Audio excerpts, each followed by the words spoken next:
গোল্ডের বুটের দৌড়ে রয়েছে ফুটবলের শীর্ষ যে 5 তারকা। সুইডেনের বিপক্ষে জোড়া গোল করে গোল্ডের বুটের দৌড়ে লিওনেল মেসিকে ছুঁয়ে ফেলেছেন কিলিয়ান এমবাপ্পে। দুইজনেরই 6 গোল, তবে 2 অ্যাসিস্ট থাকায় ফিফার টাইব্রেকার নিয়মে আপাতত শীর্ষে রয়েছে ফরাসি অধিনায়ক এমবাপ্পে। মেসির অ্যাসিস্ট এখনো শূন্য রয়েছে। এদিকে আইভরি কোস্টের বিপক্ষে গোল করে 5 গোল নিয়ে তৃতীয় স্থানে উঠে এসেছেন নরওয়ের আর্লিং হল্যান্ড। এমবাপ্পের সতীর্থ ওসমান দেবেলেরও আছে 4 গোল ও 2 অ্যাসিস্ট, আর ব্রাজিলের ভিনিসিয়াস জুনিয়রের ঝুলিতে 4 গোলের সঙ্গেও আছে একটি অ্যাসিস্ট।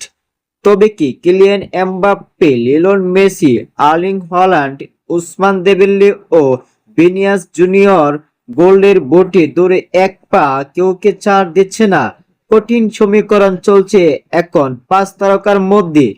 তাহলে কে হতে যাচ্ছে 2026 সালে ফিফা গোল্ডেন বুট বিজয়ী? দর্শকরা আপনারা কমেন্টের মাধ্যমে জানিয়ে দিন।